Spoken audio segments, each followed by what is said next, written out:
Today's session is part of our series called Fearless Hearts, Women in Leadership Positions in Contemplative Social Action. And Natalie may argue with me about whether she fits that or not, but I think she does. So, and I'll tell you why. I'll tell you why. People have asked me in several weeks or since we scheduled this, so, what are you doing this summer? And I said, I'm talking to Natalie Goldberg.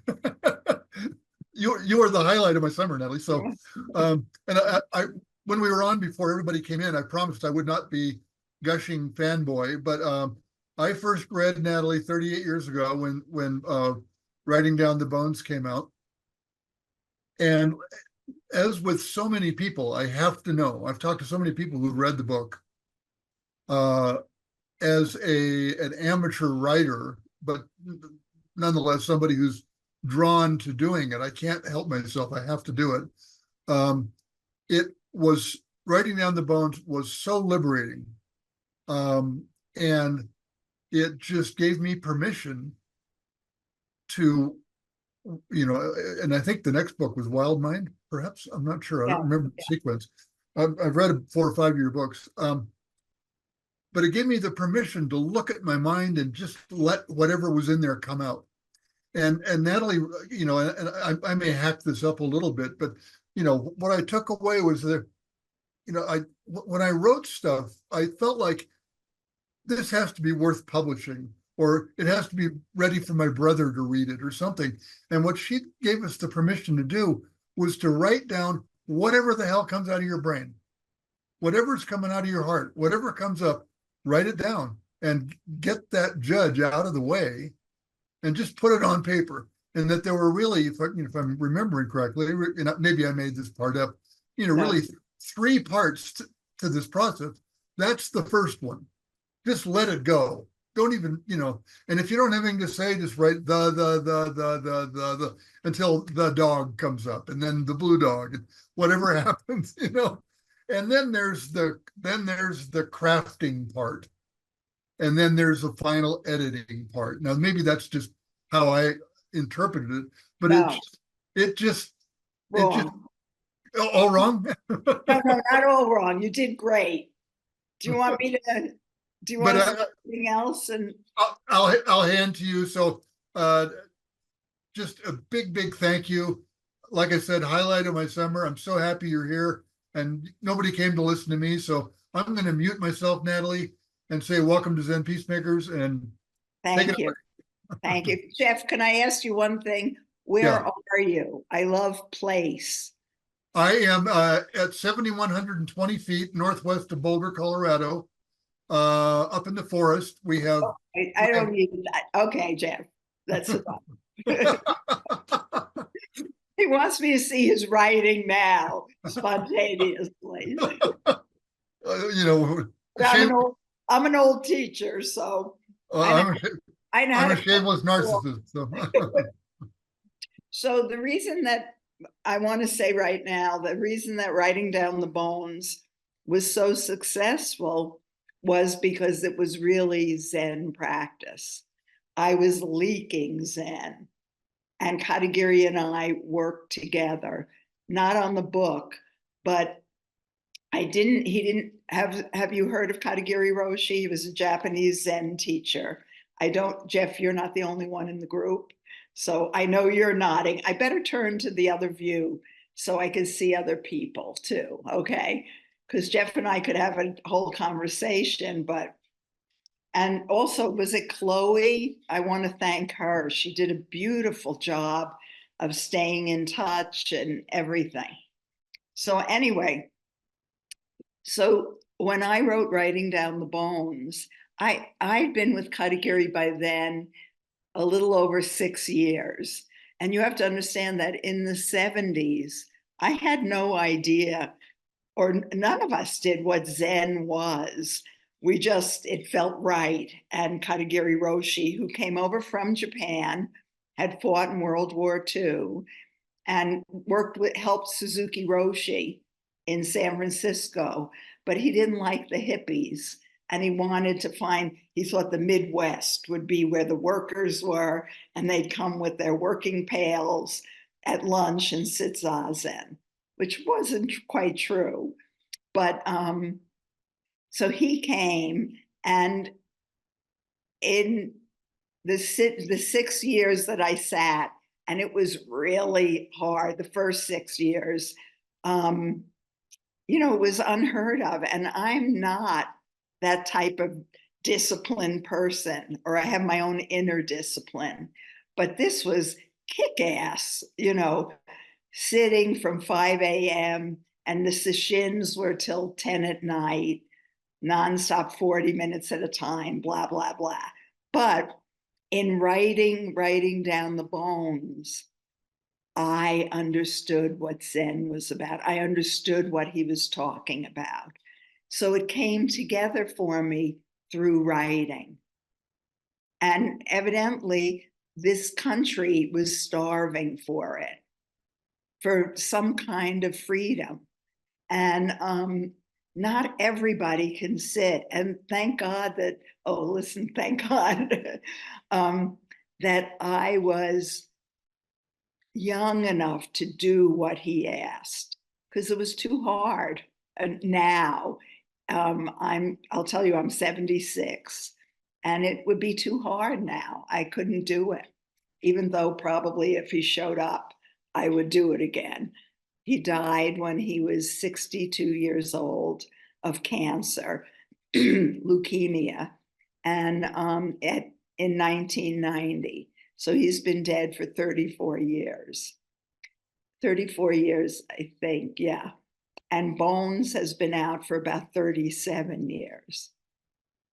No, that doesn't work. Don't pay attention to me. It doesn't work out. Bones has been around a long time.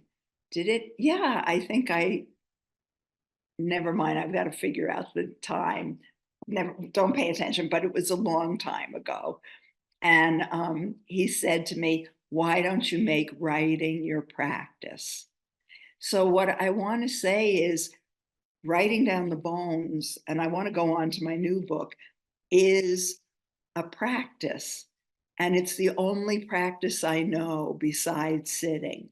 I didn't go get an MA in writing, or I did get an English literature degree, a BA. And I went to St. John's and for the Great Book School. And at that time, in the early 70s, there was no Eastern studies. So I got it in Western studies. And I'm understanding now how much writing down the book, how much St. John's and meeting Socrates, meeting Kant, going directly to the source, really emboldened and taught me about Zen practice. And I want, you know, if you've read this book, Writing on Empty, I hate the internet. I don't like Zoom. I'm used to teaching people just right there. So I could, if someone wasn't doing something right, I could kick them, because with Katagiri Roshi, he was my model. Maybe not a good model, but it worked.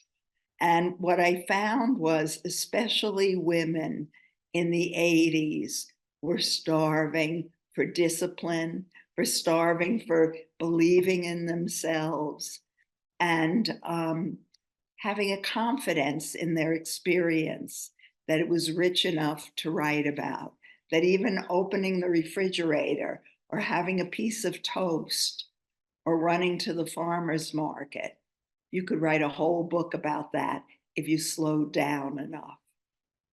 And so that was very important to me. And I guess it was considered revolutionary. Quite frankly, when I wrote it, I was very frightened that everybody would make fun of me. And indeed, the New York publishers did make fun of me. And I got terrible, and usually they just send a rejection letter or a note that's already been printed. But I got long letters saying why this was awful. because at that time, no one had really knew about Zen. And, what I said was everyone could write. Maybe not everyone would dedicate their life to it, but it was available to everyone. And that was very, I guess, revolutionary. I needed to understand that for myself because otherwise I couldn't be a writer. And in ninth grade, if you've ever read any of my books, I read Ballad of a Sad Cafe by Carson McCullers and was never the same after that. And what I realized, it was the only woman I'd read in all my high school and almost all my college experience. So the people who are Zen people feel free to, we can't all sit like maniacs. We can run, we can do other things. And Zen is really asking us to take that out into the world finally. And sometimes I worry that as we see very clearly, and that's where we stop. And we need to send it out into the world. I'm reading a wonderful book now by John Lewis. And actually, I'm taking a group to Montgomery, Alabama in September. And this book by John Lewis, he wrote a great memoir called Walking with the Wind, a memoir of the movement. And if you know John Lewis, he was, I think, for Georgia for many, many years. He was in Congress.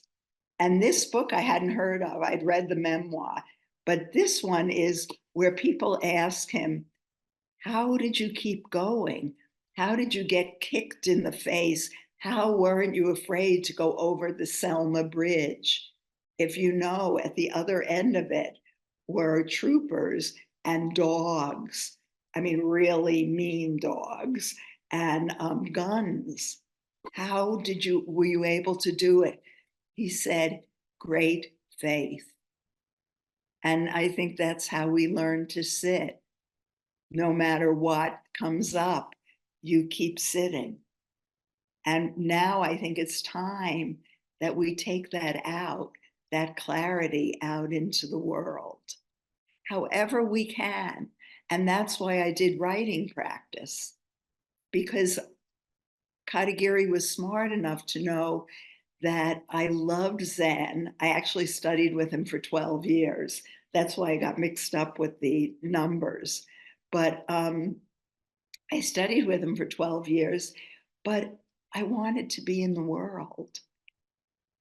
And I didn't want to be isolated.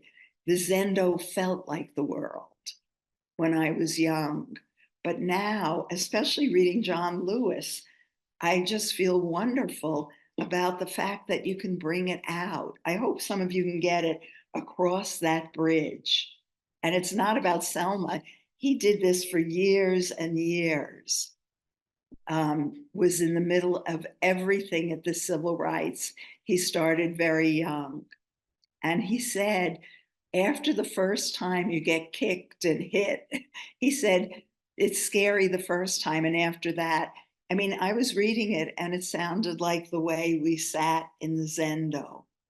You just build your spine.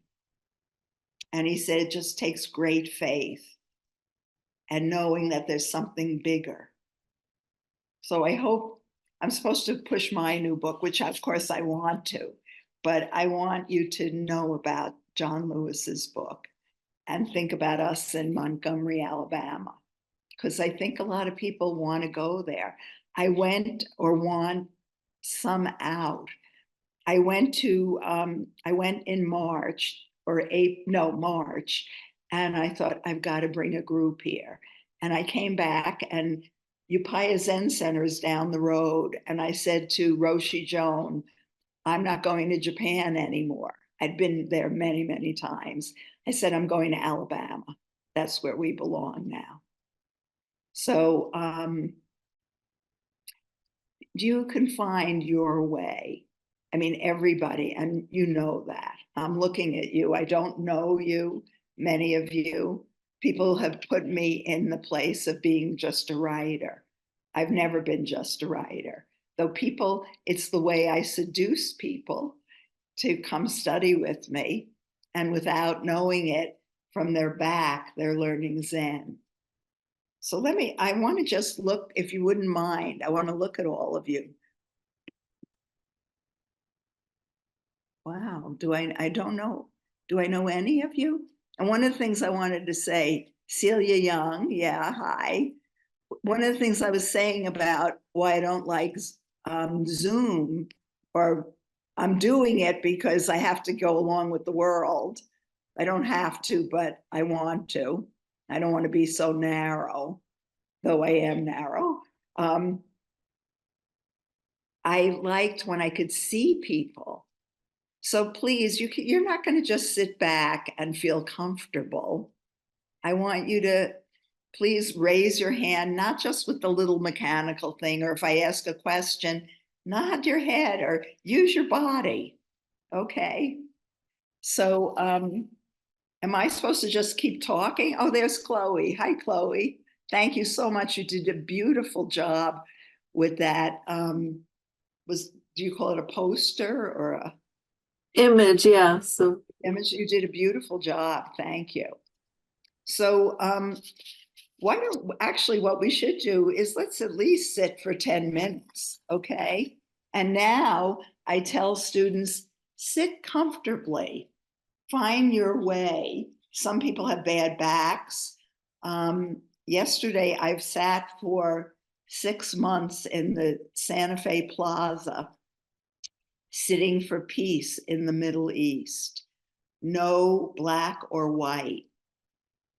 And I brought 2 cushions, and one I rolled in my back so that I could be supported. So let's sit for just 10 minutes. And since I do have many bells, but I heard they don't transfer very well on Zoom. So the other way I do it is I just ding. So get into a comfortable position, and we'll start sitting. I take off my glasses. I don't think I'm going to have to give you much explanation at all. I have a feeling you're all some kind of Buddhist, maybe Vipassana or any kind is okay, or not is okay too. Okay, ding, ding, ding.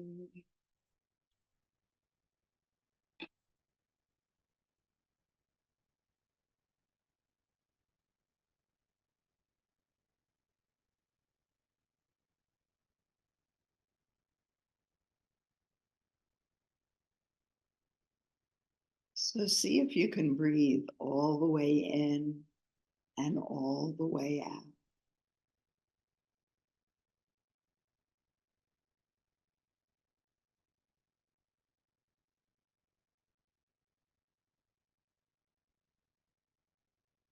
Anchor your mind in the breath.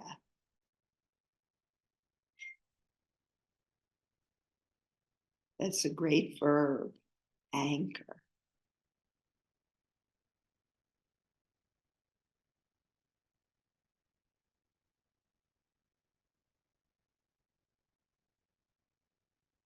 And don't chastise yourself when your mind wanders. Yeah. And they've asked us to park in a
Check that your jaw is relaxed.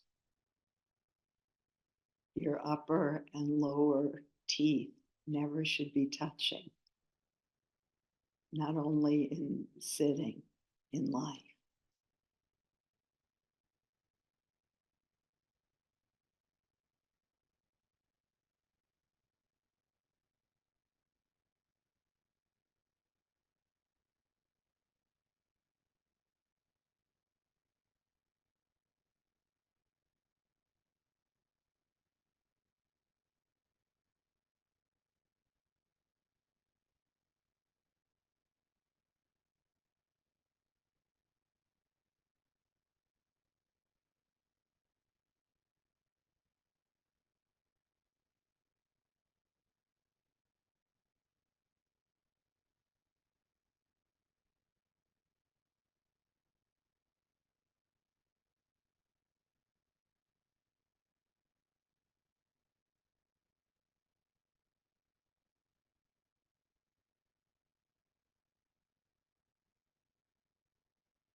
If you can, just sit up a tiny bit straighter, maybe a centimeter.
Come back. Dedicate every cell to right here.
Ding, ding.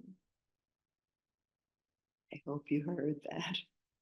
I'm sorry that it works that way. Oh, so here we are.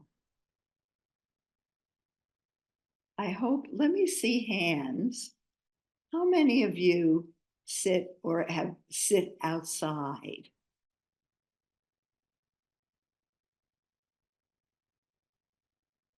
Please try it, because one of the things that we learn is that we should sit with other people. But when I sit outside, I live alone. I sit with trees and grass and sky, and it's a wonderful thing. And I think I write about it at the end of Writing on Empty. But I've heard that people have transformed writing practice into free writing. And I want to say, I'm glad that it's gotten into the society and into the bones of the world. But I'll tell you a secret, there's nothing free. It's not free writing, it's writing practice. And I can say that now. I've written 16 books, and the only thing I know is writing practice.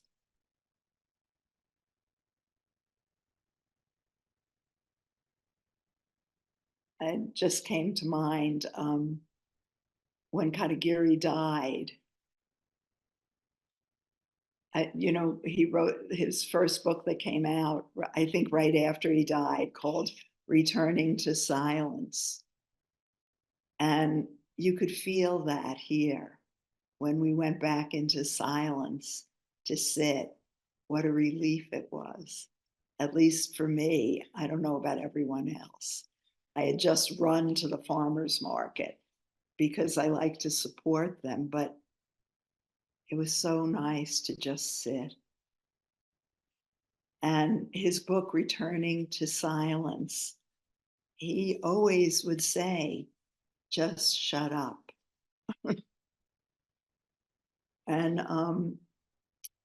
when you're out in nature, you can, oh, and not everyone lives in nature. Some of you are in San Francisco or Manhattan or Cleveland or Albany.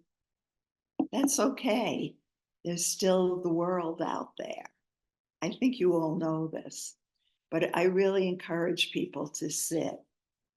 Anyway, when after he died, I talked to a Zen friend who we were practicing all the time. We lived nearby, near the Zendo, and that was pretty much our life, even though we had jobs. And I said to him, well, what did you think Katagiri said all these years? Or no, he asked me. And I said, and listen to this. And it's really, I've used this for my whole life of writing. Continue under all circumstances. Don't be tossed away. Make positive effort for the good. He told me that when I was getting a divorce. And I've applied that for my whole life. I've learned now, continue under all circumstances. If you're crossing the street and a semi is coming, stop and let the semi pass. That was a little bit of maturity. But what I wanted to say was I had all these women, a lot of middle-aged, middle-class white women come and study with me in the 80s after Bones came out. And I started a fellowship for people of color back then. So because we needed to mix it up just for the writing, if nothing else. So what people were really starving for was to feel passionate about something. A lot of people had become quite numb in our society. And I remember I just kept telling them, right, keep that hand moving, continue under all circumstances. And I think that a lot of people were looking for passion.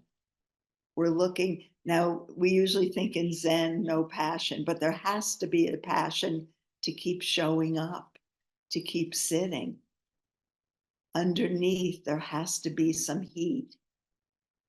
And so I wanted to be an example, like I thought Zen should be, even though they didn't know that I was teaching Zen. So I continued. And recently I ran into a student who she was going on about, she loved my class in the 80s. And I said, well, have you read any of my books since? She said, no, you kept writing? I said, yes, I did what I said in the book. I will continue under all circumstances. And she was shocked. She said, I had no idea. And I felt like, well, maybe I was foolish, but I don't think so. So Writing on Empty is my 16th book. And it just came out last week. Can you see it? I hope you can see it. Thank you, Nod. Thank you. I see that the men are good at responding. I want some of those women in there.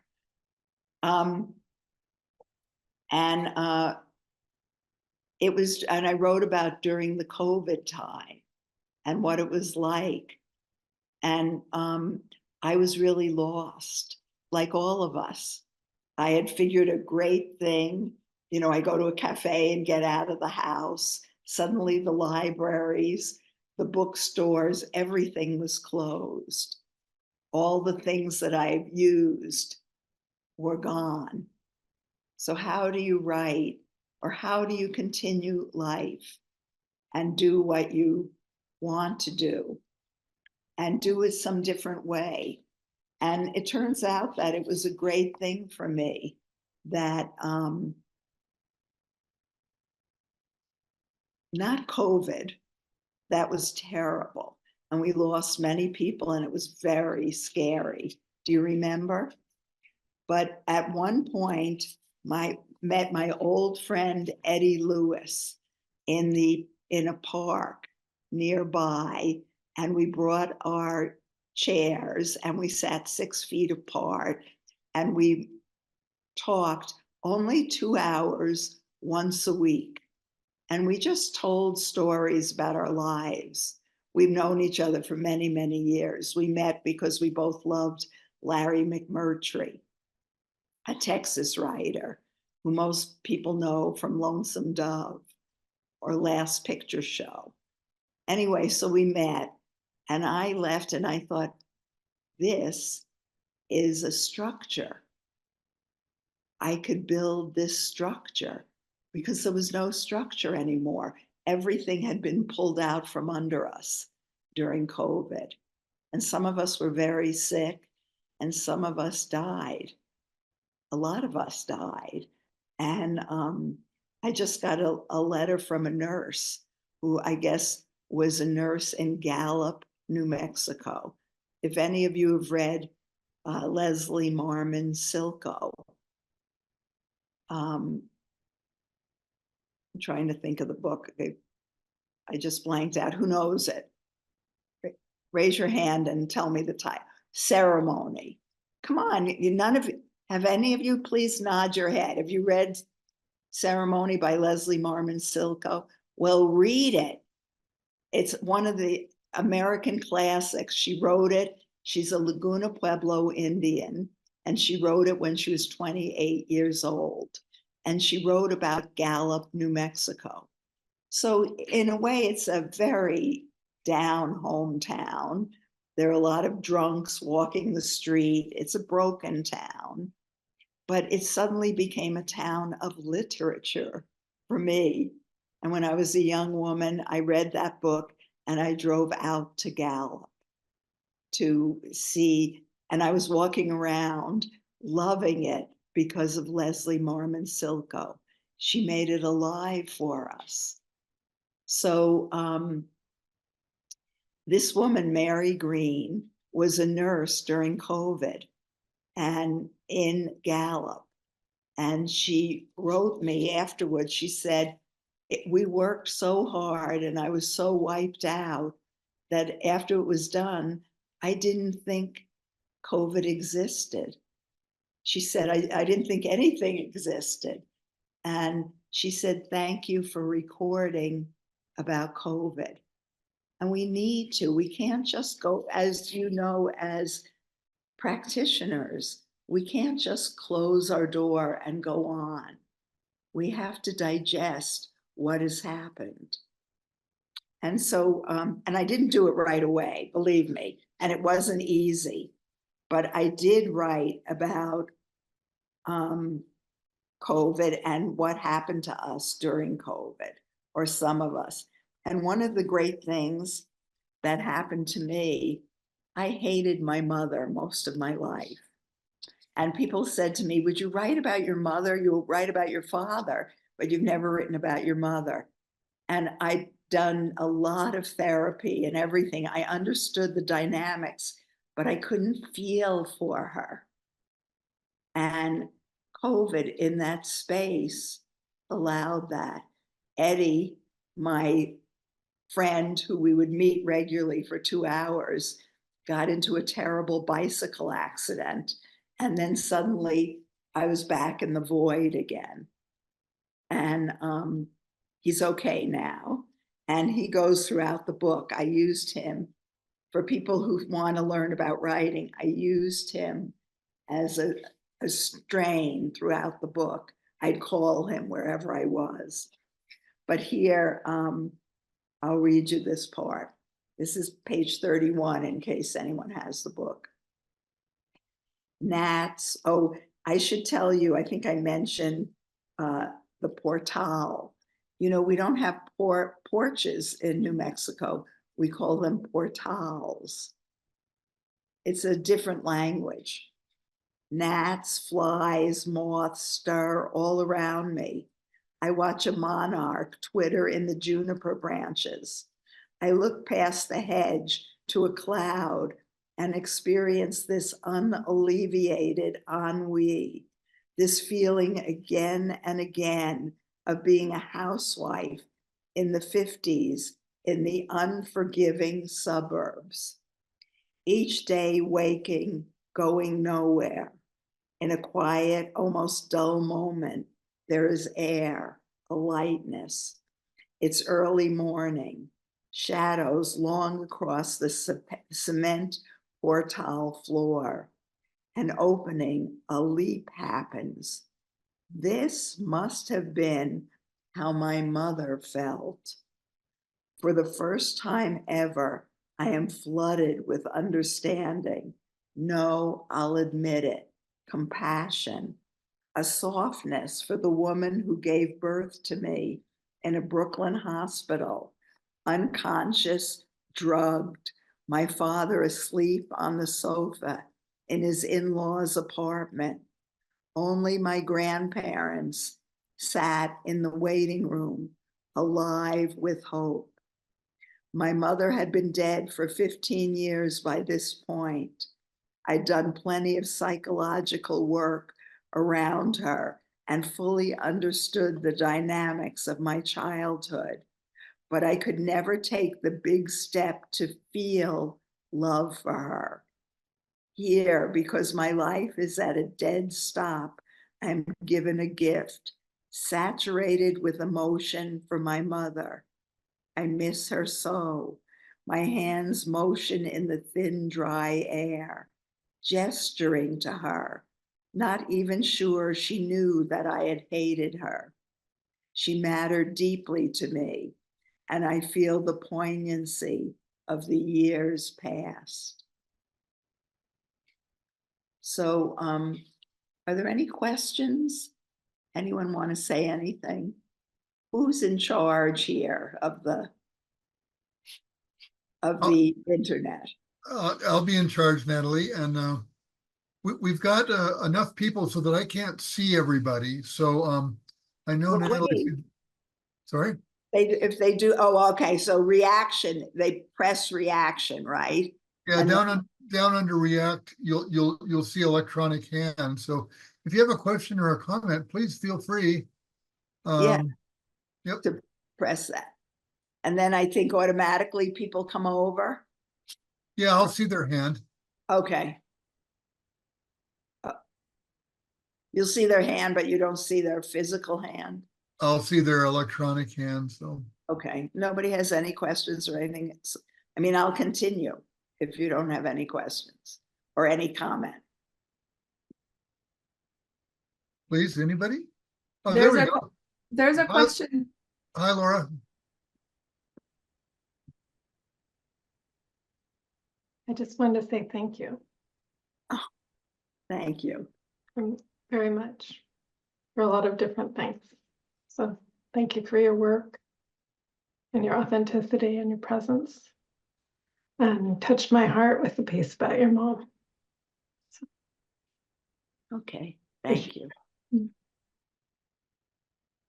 And Ellen T, I see your hand. Ellen, what a great name, Ellen T. Do you think that's my real last name, Natalie Goldberg? I just shortened it. My real last name's 12 letters long, and that by my mid-50s, I got a little tired.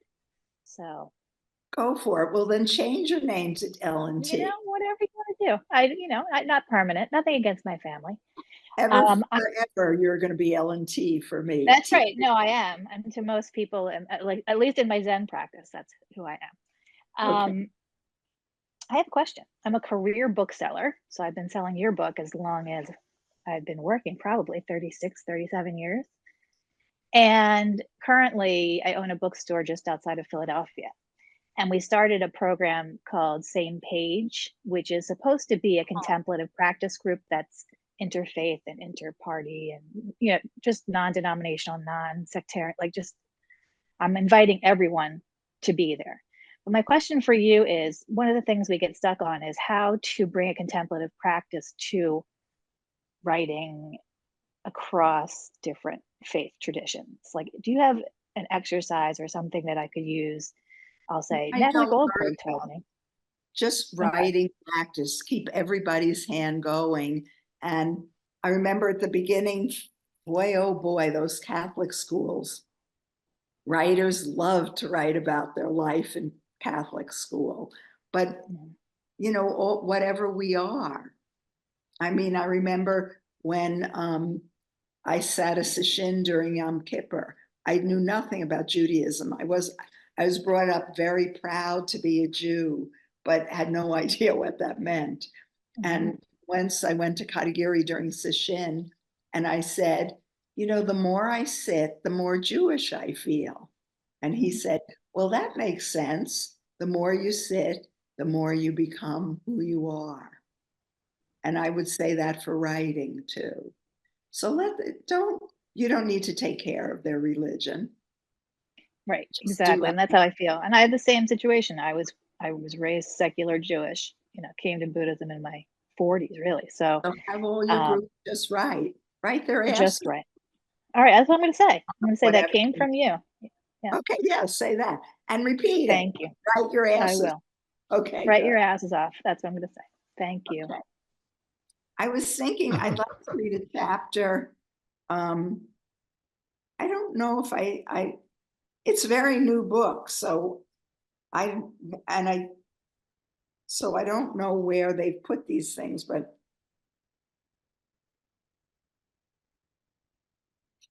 oh yeah, I want to read this. Okay, because there's something in here I want. Okay, ready? Ready. Okay.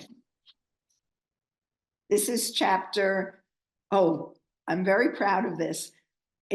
For anyone who's a writer, it's part. I made it not chapters, but parts. And the book I'm working on now is sections. So people said, isn't this a memoir? No, because memory comes right in the present and comes up.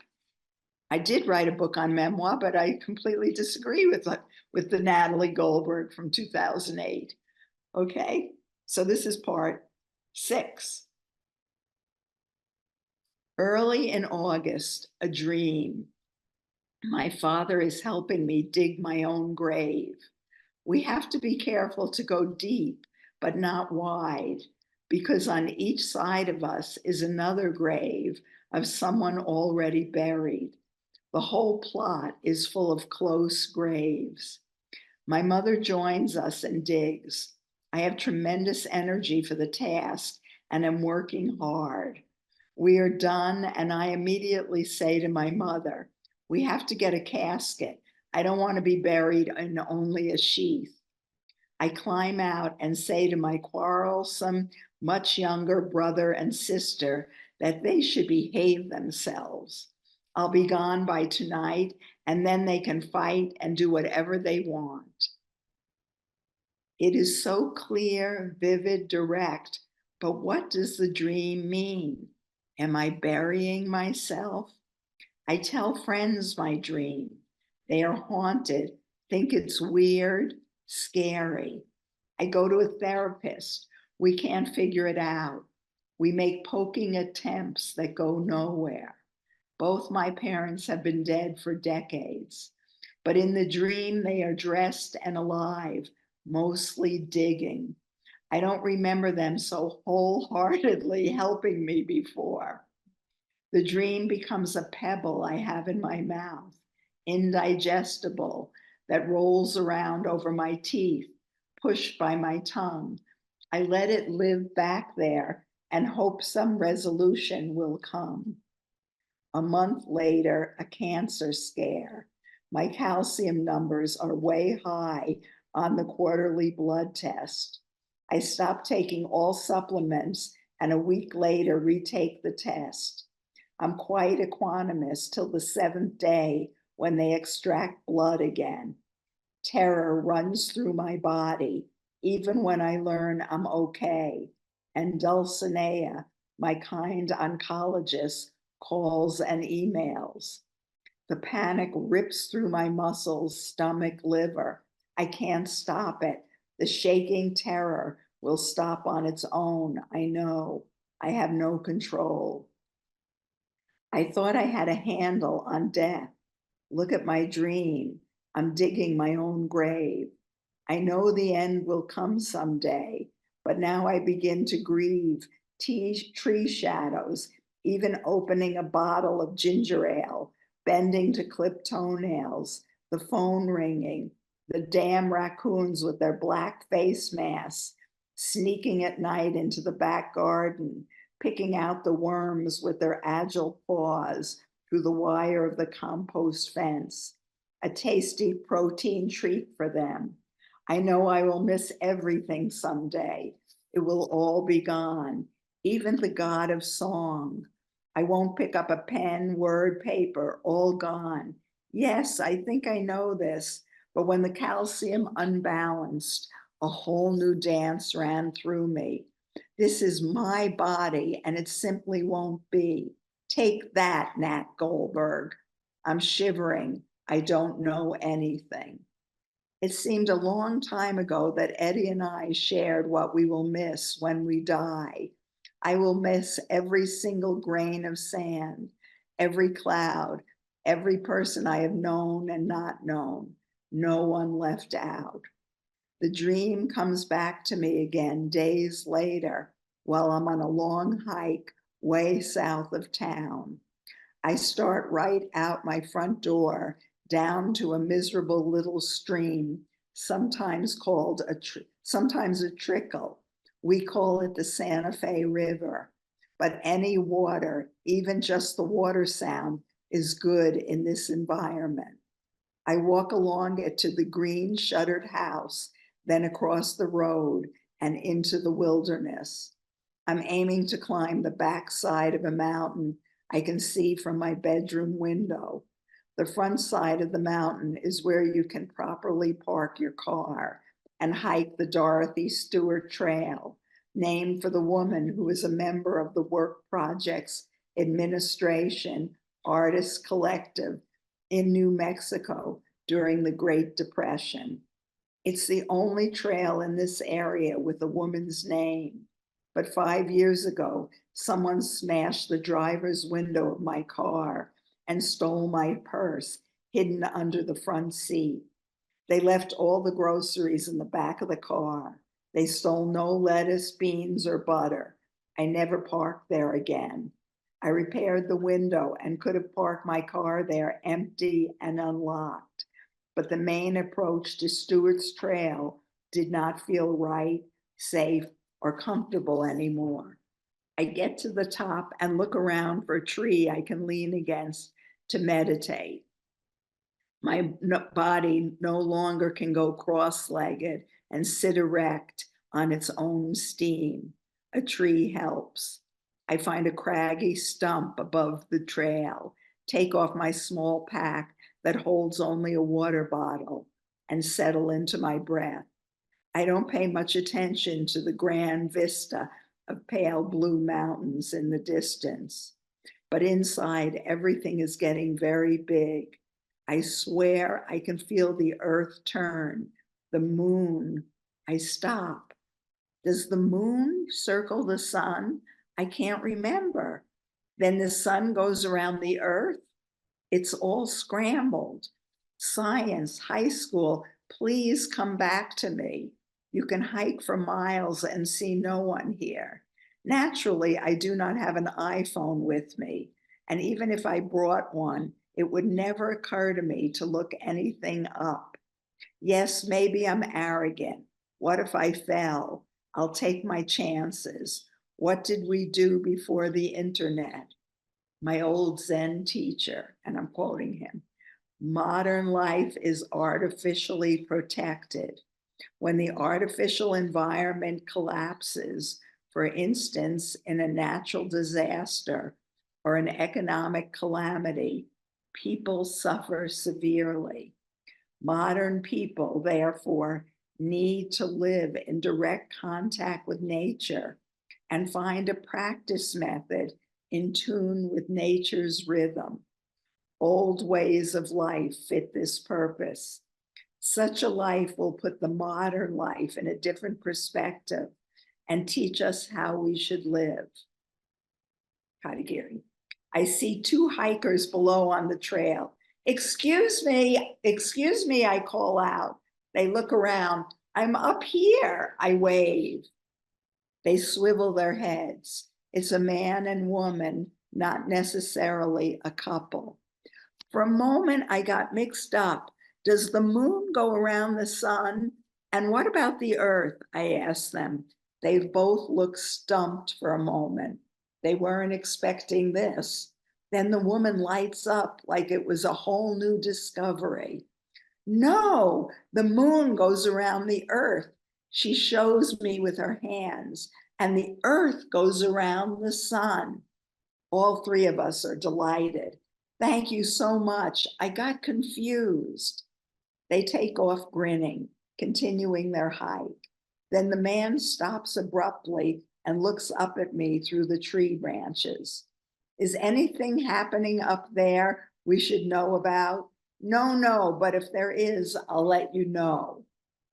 They go on their merry way, and I sink into myself again. After a time of rising and falling thoughts, the dream of digging comes back full bore, like a gray whale rising from the deep over the horizon. You again, tears behind my eyelids. I understand the dream perfectly. I want to get out of this life. I can't bear what's happening in this world. Destruction and violence have taken over everything. I want out. My parents, who come from a different generation, have come to help. I'm digging with determination, even willing to face choosing the coffin I will lie in. Excuse me, ladies and gentlemen. I'm afraid it's about the internet again. In other sections, I talk about the internet. Excuse me, ladies and gentlemen. I'm afraid it's about the internet again.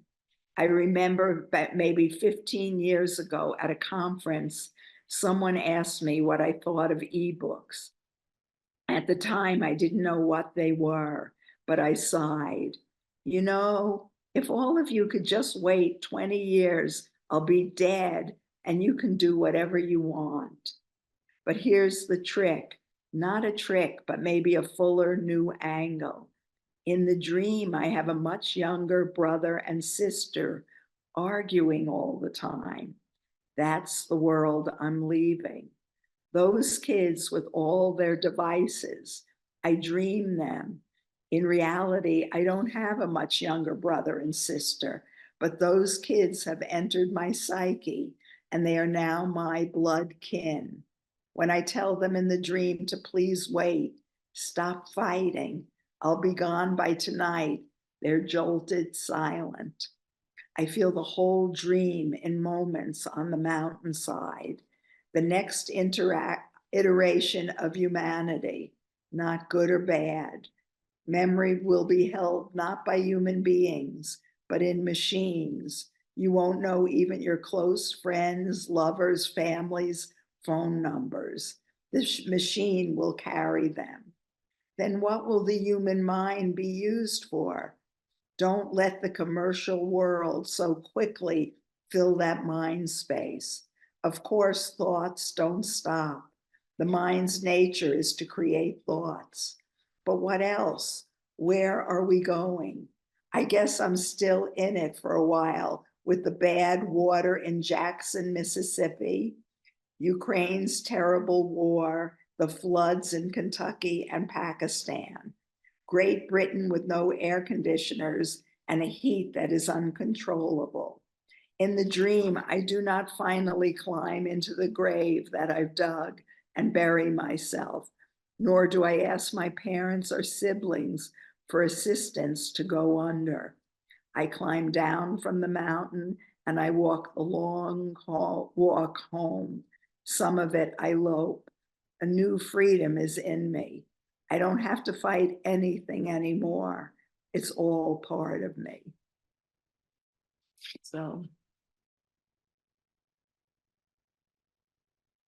I hope that was really pleasurable for me to read. I hope that it was for some of you. Let me put you on that other view. I like to see you. If you read the book, I talk about the internet a lot in section 3, but I'm well behaved now. Nat, if I could insert a question here, my friend Liz Lewinson is on from the Lens Foundation, and From the White Foundation. Lens, L-E-N-Z. She didn't so much ask a question, but made a statement. She said that she's had writer's block for 10 years working on the second volume of a biography of her teacher. Your book really is about writer's block, isn't it? So Yeah. Who's her teacher? Liz, are you on? Do you want to? Why don't you talk to me, Liz? Liz? Okay, now I'm off mute. Can you hear me? Yeah. Hi, There you hi, go. This is Liz. Yes, your my teacher. teacher was an American man named Frederick Lenz, and now I'm CEO of the Lenz Foundation that he founded after he passed in '98. And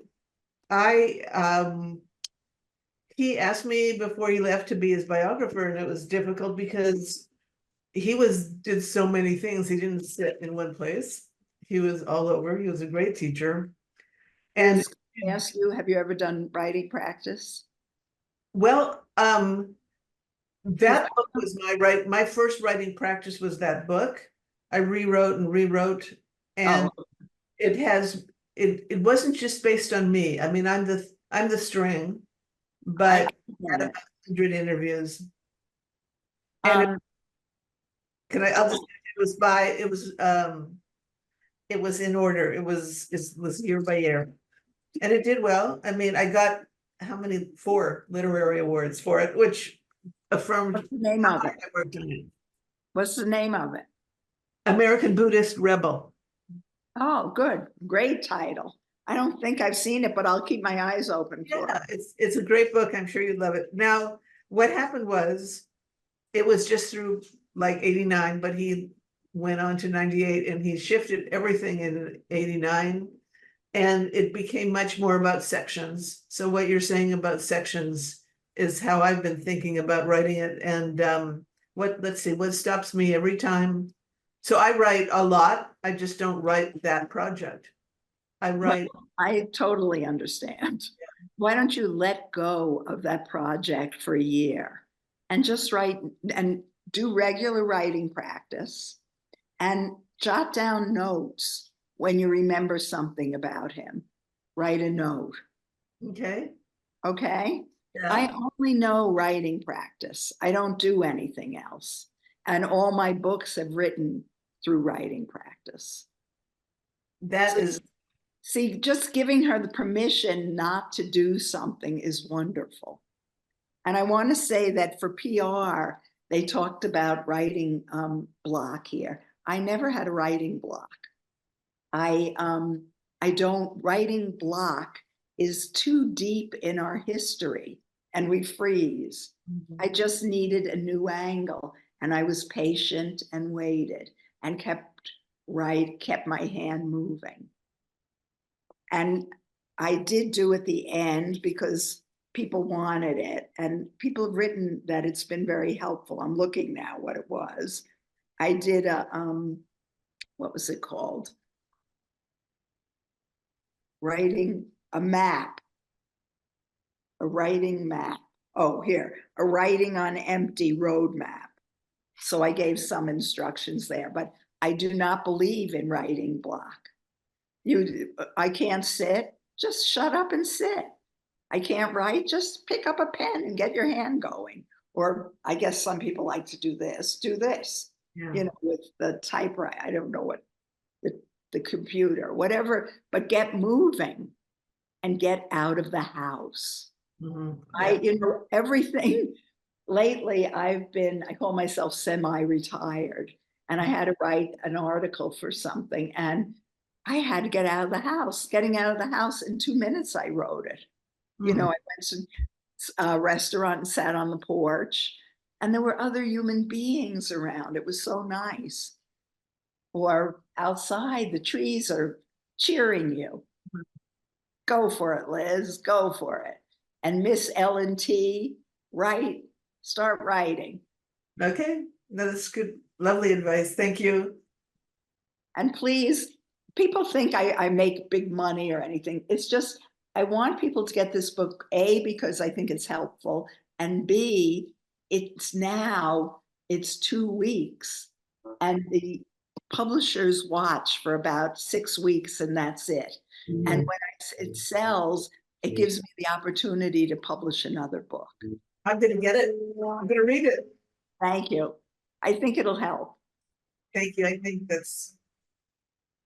I love it. Okay. Thanks, Liz. Thanks for letting me out you.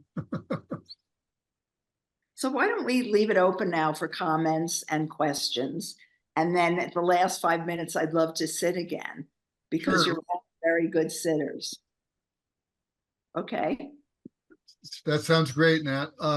Please, Celia, I see you have your hand. Please go ahead, unmute. Hi, Celia. Hi, Natalie. It's been years. I don't have a question. I just tell you that I miss you. I miss sitting with you. I remember in Taos, you know, it's a great time, and I'm reminded all of that. My life has gone to a different direction, but I still remember what writing practice means to me. I'm actually still doing it for my own practice. So I really appreciate you. I'm happy you're still here, still doing it. So thank you so much. Thank you. Thanks, Celia. We've got a whole lot of people on here, and if we listen to and believe Natalie, we're all writers. So If you please, want to be, if you want to pick up the pen or pick up, the computer, however you write. any comments, questions, or anything you'd like to share? Yes, I see Veronica. Hi, thank you. Hey, Natalie, thank you so much. What I loved and appreciated about this book was during the pandemic, I would do my morning pages writing, but I felt like I got the words knocked out of me for the rest of the day. And I teach mindfulness to children. And what I noticed is that I was processing in my morning pages and I've left them there. And now I want to go back and look and see what arose. And I did one exercise with fifth graders where I took, I remember, because at schools and public schools, they actually never process their feelings or emotions about the pandemic. And this was like 2 years ago. And what arose just from saying, I remember, and having them jot down stuff was probably the most powerful session I ever had with those fifth graders. So I want to say thank you. And just, keep the practice going has been, continuous practice has been the thing that keeps me going in the morning. But now it's time for me just to go look back. Because for me, it was very difficult that there was so much suffering. Like I was in so much pain from like I had 6 months of grief from a relationship, but then all this other stuff. And it just was like, it was so heavy, but my practice allowed me just to be with it. So I just want to say thank you and appreciate you. And I got your stack of books over there. So thank you for just being you, though. It's the thing that I love is your authenticity and the reminder to write details. That's been my greatest thing too. But I am now going to pull out those journals and actually see what I was feeling during the time. To be specific. Yeah, be specific. The most proud certificate I have is a teaching certificate. Yeah. I really honor the public schools. Yeah. So thank you. Thank you. Thanks, Veronica. We have a few more minutes here. Kathleen, I see looks like you've raised your hand. Kathleen, and then Leslie. Yes. Okay. Hi, Natalie. Hi, everyone. I wonder, as you say, you are interested in places. You sit outside. You sit with trees, but also in the marketplace. And you want to go to Montgomery more than to Japan. So in which, do you have, is there something how these places take influence on your writing? Do you kind of experience different writing? No, it's more that I love place. And that any place, the corner. You don't have to be in a gorgeous place. No, I'm interested in place because place tells you a lot. And I don't know if you know the series, it's 4 now on LBJ by Robert Cairo. He went down, he was brought up in Brooklyn, I think, or Manhattan, lived his whole life there. But in order to write about LBJ, he moved to the hill country because he said that where a person was brought up, he has to know that in order to write a book about him. And during COVID, actually, I read all 4 books. And he's a fabulous writer. But I learned not just about him, I learned all about Texas. And Texas is the state next to me. And when it gets hot in Texas, they pour over the border into New Mexico. And probably they come here also to get abortions. And that was my beginning of understanding government, because it was so beautifully written. And there's, I don't know if you saw, I don't remember the name of it, but a documentary about his editor, who was Robert, I forget his last name, but the two of them. Yeah, Gottlieb, thank you. Robert Gottlieb and Robert Cairo. And they used to fight over a comma. It mattered. All those old things really mattered. And Robert Cairo, I remember, said, I would create a civil war over a comma. Now, he didn't really mean a civil war, but that's how intense and important language was to him, which was wonderful. We don't care like that, or not a lot of people. If you can possibly read even one of his books. He wrote another book about New York, the man who took over and created Jones Beach and everything. And well, you have to read it. I was going to tell you, he rode right through a wonderful neighborhood. Okay. Yeah. It was really analysis of power. Literature can teach everything you need to know about Zen. Thank you, Kathleen. Thank you. Leslie, I think you were next, and then my friend Annie after you. Okay, hi, Natalie. I wanted to say, I put this in the chat earlier, but I teach choreography and movement improvisation, and writing down the bones, and I also write, and writing down the bones I've used for years as a guide for my classes. And we always start with the breathing meditation, but it's about being present with whatever material you are using and just sort of coming to meet, is how I always call it to them. Come to meet where you are and what you have with you to create. And so it's just, and one year my students named their student dance concert Dancing Down the Bones. I loved that. So I just wanted to say thank you. Bring down the bones. Sorry? Just finished a Zoom class with Shambhala, sitting down the bones. There you go. You could tell she's a good teacher. A lot of these people are good teachers. Okay, thank you. Thank you, Leslie. And Annie, I think you still have your hand up if you'd like to go ahead from Penzance. Thank you, Jeff. And thank you so much, Natalie. That was really beautiful. I read your first book, Writing Down the Bones. Maybe it wasn't your first, but that was my first book of yours I read when I lived in New York, and I was part of a writers group. And that book, it just changed my life. I wanted you to know that. And also to say that I think right now language is really being under fire and we're losing language. So it's so important to hold on to the words and the experience and emotion. And I thank you immensely.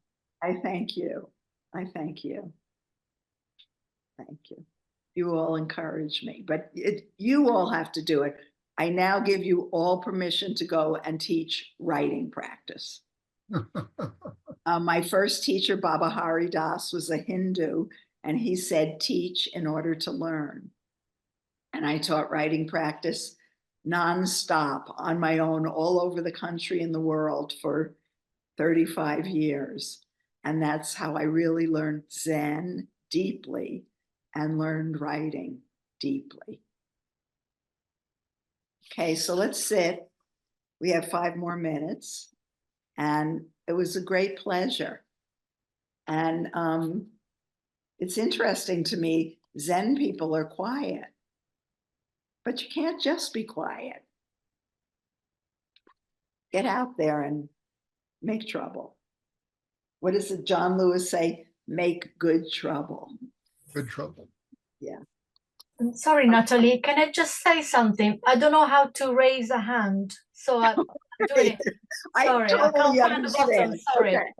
Yeah. I just wanted to say that I knew you during pandemic through the Feldenkrais practice, which I also knew through the pandemic, and I was just very grateful.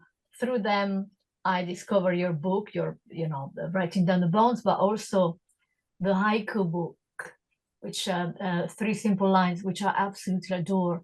Just wanted to thank you. And I come from a different background, but I really, really appreciate you. Thank you. Thank you. She's referring to 3 simple lines. I was over in Japan and discovered it's not my haiku. It's what is haiku and who are those people? It was fantastic to write it. Hard, but good. And I went to live in Brooklyn for a while because I felt that I had no right to write about Japan and turn my back on where I came from. So I wrote some of it while I was in Brooklyn. I went to Brooklyn. Okay, let's sit. Thank you so much. I'm glad. Thanks, everyone. Don't stop at writing down the bones. I have persistently kept writing books. Please read some of the others. Thank you. Okay, ready? Ding, ding, ding.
Check your jaw, relax it.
Morning glory, another thing I will never know. Basho. Morning glory, another thing I will never know. Basho.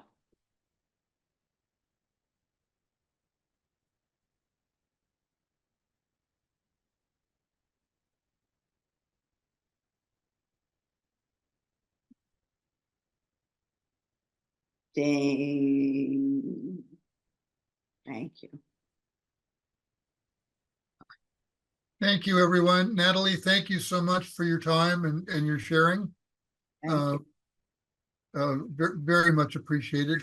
And thank you all for staying with us today. Just a quick program reminder, on Thursday, we have another Peacemaker Circle at the same time, noon Eastern time, with James Ishmael Ford, Roshi.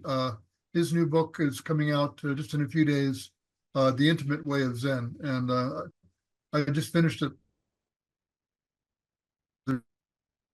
So join us Thursday if you're inclined. But in the meantime, stay safe, stay healthy, take care of yourselves, take care of someone else. Thank you all. Bye-bye.